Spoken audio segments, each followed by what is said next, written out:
आपने कभी नोटिस किया है हमारे माइंड की एक आदत होती है। हम वही देखते और करते हैं जो बार बार हम देखते हैं या फिर जो सब कर रहे होते हैं। इसी वजह से 12th के बाद गवर्नमेंट जॉब की तैयारी करने वाले ज़्यादातर स्टूडेंट सिर्फ वही 4 से 5 एग्ज़ाम के पीछे भागते हैं जो सब दे रहे हैं, और बाकी ऑप्शंस उनका उन्हें पता ही नहीं होता या फिर उसको वो इग्नोर कर देते हैं। और यहाँ पर ही वो गेम को हार जाते हैं, क्योंकि कंपटीशन इन्हीं 4 से 5 एग्ज़ाम में सबसे ज़्यादा होता है और चांसेस बहुत ही कम। लेकिन स्मार्ट स्टूडेंट क्या करते हैं, वो सेम मेहनत को सही डायरेक्शन में लगाते हैं और उन गवर्नमेंट जॉब को टारगेट करते हैं जहां कंपटीशन कंपैरेटिवली कम है बट सैलरी 30 से 70,000 पर मंथ तक जा सकती है।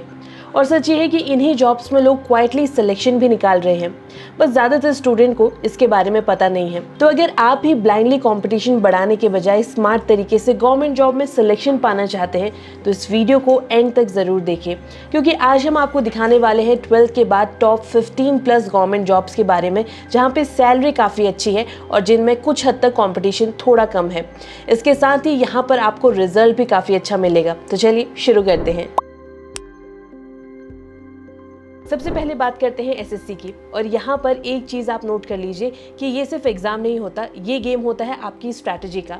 ज़्यादातर स्टूडेंट सीधे एसएससी सीएचएसएल पर फोकस कर देते हैं, लेकिन उसी एसएससी के अंदर कुछ ऐसे ऑप्शंस भी होते हैं जहाँ पर कंपटीशन कंपैरेटिवली काफ़ी कंट्रोल होता है और सिलेक्शन के चांसेस थोड़े बढ़ जाते हैं। जैसे कि एसएससी सिलेक्शन पोस्ट, इसमें 10th 12th ग्रेजुएशन लेवल के अलग अलग पोस्ट निकलते हैं। एग्जाम होता है सीबीडी मोड में और सैलरी लगभग 25,000 से 45,000 तक की आपको मिल सकती है। ये ऑप्शन हर किसी के फोकस में नहीं होता, इसलिए यहाँ पर एंट्री आप थोड़े स्मार्ट प्लानिंग से ले सकते हैं। इसके बाद आता है एसएससी स्टेनोग्राफर। 12th पास एलिजिबिलिटी होती है और सिलेक्शन यहाँ पर होता है सीबीटी और स्किल टेस्ट के बेसिस पर। सैलरी यहाँ पर आपको मिलती है 35,000 से 50,000 तक की, लेकिन यहाँ पर आपका स्टेनोग्राफी की स्किल बहुत स्ट्रांग होनी चाहिए, यही आपको बाकी क्राउड से अलग करता है। फिर आता है सीएचएसएल, जिसके अंदर आता है डेटा एंट्री ऑपरेटर। इसका एग्जाम 2 से 3 लेवल में होता है, इसके साथ ही स्किल टेस्ट भी होता है। सैलरी यहाँ पर 32,000 से 38,000 के बीच होती है और काम पूरा सिस्टम बेस्ड ही होता है। इसके साथ एक और पोस्ट भी होती है जो कि है एलडीसी या फिर जेएसए। सिंपल क्लरिकल रोल ही होता है यहाँ पर भी, और सैलरी आपको मिलती है 28,000 से 34,000 तक की। लेकिन यहाँ पर ज़्यादा क्राउड आता है, तो मेक श्योर कि आप इसको ध्यान में रखते हुए ही फॉर्म फिल करें। अब यहाँ पर सबसे इंपॉर्टेंट चीज़, इन सभी एग्जाम का कोर्स सिलेबस लगभग सेम होता है, यानी कि मैथ्स, रीजनिंग, जीके, लैंग्वेज। मतलब कि अगर आप सही तरीके से प्लानिंग करें तो एक ही एफर्ट में आप मल्टीपल एसएससी एग्जाम को कवर कर सकते हैं, और यही आपको एक एज देगा। अब नेक्स्ट बात करते हैं रेलवेज की।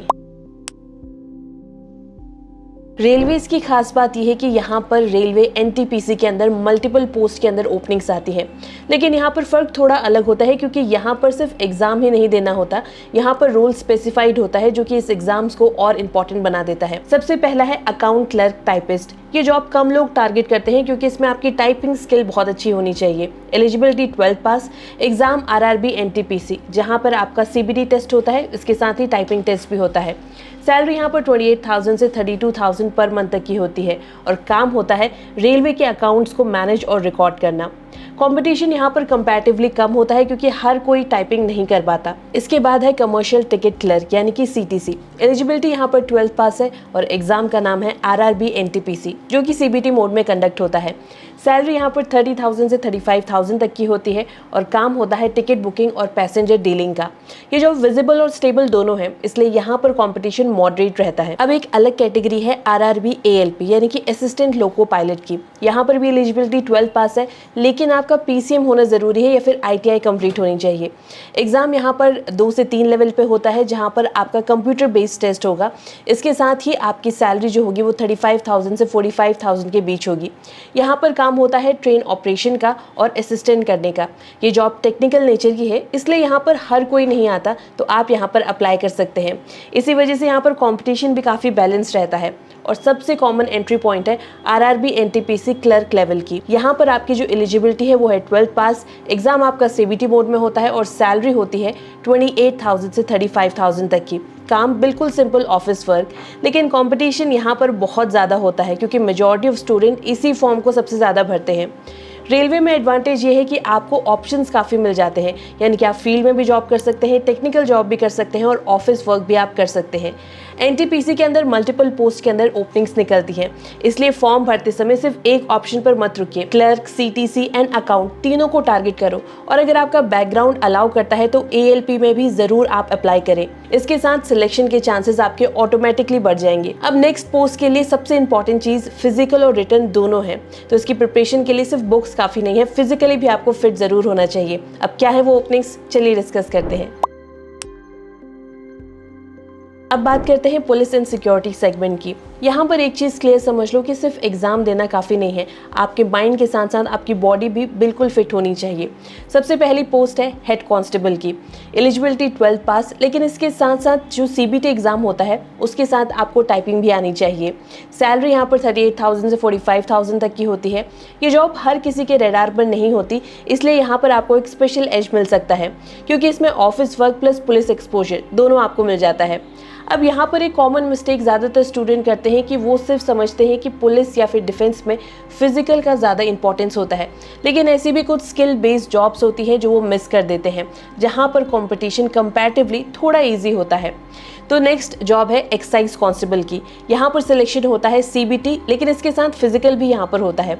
सैलरी होगी आपकी 25,000 से 30,000 तक की। ये फील्ड बेस्ड जॉब है। इसके बाद आता है सीआईएसएफ या फिर CRPF head constable clerk position के लिए। सिलेक्शन यहाँ पर होता है सीबीटी मोड में और एग्जाम के साथ साथ आपको स्किल टेस्ट भी देना पड़ता है। सैलरी होती है 30,000 से 40,000 के बीच में और यहाँ पर आपको क्लैरिकल वर्क के साथ साथ जॉब सिक्योरिटी भी काफ़ी अच्छी मिलती है, यानी कि दो रोल्स का कॉम्बिनेशन यहाँ पर आपको मिलता है, जहाँ पर आप क्लैरिकल वर्क तो करते ही हैं, लेकिन इसके साथ ही सेंट्रल फोर्स के साथ आपको एक अच्छा एक्सपोजर मिल सकता है। अब सबसे कॉमन पुलिस कांस्टेबल की जॉब है, जहाँ पर एलिजिबिलिटी 12th पास है और exam CBT plus physical test के बेसिस में होता है। सैलरी यहाँ पर भी 30 से 40,000 होती है। काम होता है लॉ एंड ऑर्डर को मेंटेन करके रखना। ये वही पोस्ट है जिसके पीछे ज्यादातर स्टूडेंट भागते हैं और यहाँ पर कंपटीशन एकदम पीक में होता है। यहाँ पर गेम सिंपल होता है, डिसिप्लिन और स्टेमिना आपको यहाँ पर दोनों मेंटेन करके रखना होगा, तभी आप यहाँ पर जा पाएंगे। और अगर इससे एक लेवल ऊपर जाना है तो नेक्स्ट सेगमेंट को आप बिल्कुल इग्नोर मत कीजिए। अब आते हैं डिफेंस सेगमेंट की ओर, जहां पर ज़्यादातर स्टूडेंट का टारगेट एनडीए ही होता है, जबकि इसमें से कुछ ऐसी जॉब्स भी हैं जो आपको कम पता होंगी, लेकिन आपको यहां पर अप्लाई ज़रूर करना चाहिए। इसमें सबसे पहली है coast guard navy ground duty के लिए। ये जॉब कम लोग जानते हैं और अप्लाई भी कम करते हैं, क्योंकि यहाँ पर eligibility 12th pass with PCM है और एग्ज़ाम यहाँ पर सीबीटी मोड में होता है, जिसके साथ फिजिकल और मेडिकल टेस्ट भी आपका होता है। सैलरी यहाँ पर लगभग 25,000 से 30,000 पर मंथ की है और काम होता है समुद्री सुरक्षा, यानी कि कोस्टल एरिया की निगरानी करना। अवेयरनेस कम होने की वजह से यहाँ पर कंपटीशन थोड़ा सा कम होता है। अब इसके बाद आता है अग्निवीर, जो कि आर्मी, नेवी, एयरफोर्स तीनों में आप अप्लाई कर सकते हैं। एलिजिबिलिटी है 12th पास, एग्जाम होता है ऑनलाइन मोड में। इसके साथ ही आपका फिजिकल और मेडिकल टेस्ट भी होगा। सैलरी यहाँ पर 30 से 40,000 पर मंथ के बीच होती है। इसके साथ आपको एडिशनल बेनिफिट भी यहाँ पर काफ़ी सारे मिल जाते हैं।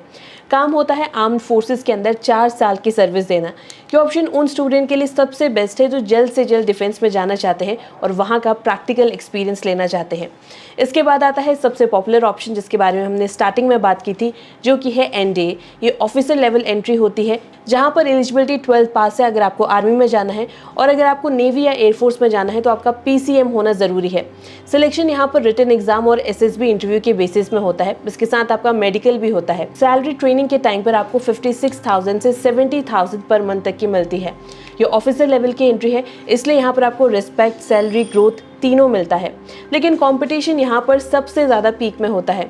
यहाँ पर सिलेक्शन सिर्फ एग्जाम के बेसिस में नहीं होता, आपकी पर्सनालिटी, कॉन्फिडेंस, डिसिप्लिन तीनों उतने ही इंपॉर्टेंट है। इसलिए प्रिपरेशन बैलेंस तरीके से करनी चाहिए, यानी कि रिटन और फिजिकल दोनों की तैयारी साथ साथ। और अब फाइनली आते हैं कोर्ट एंड स्टेट सेगमेंट में, जहाँ पर आपको सबसे बड़ा एडवांटेज मिलेगा स्टेबिलिटी और फिक्स रूटीन का। अब बात करते हैं कोर्ट एंड स्टेट सेगमेंट की।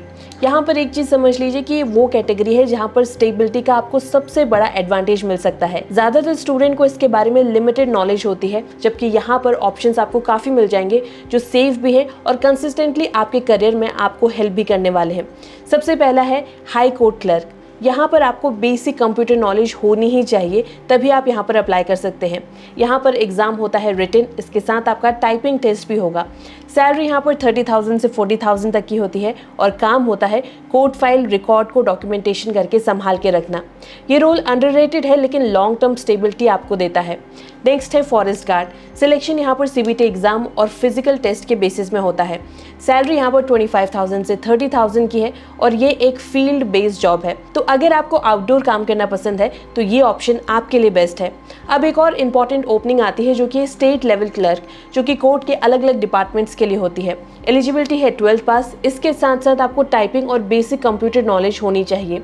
सिलेक्शन यहाँ पर होता है रिटन और स्किल टेस्ट के बेसिस पर और सैलरी 28,000 से 35,000 तक आपको मिल सकती है।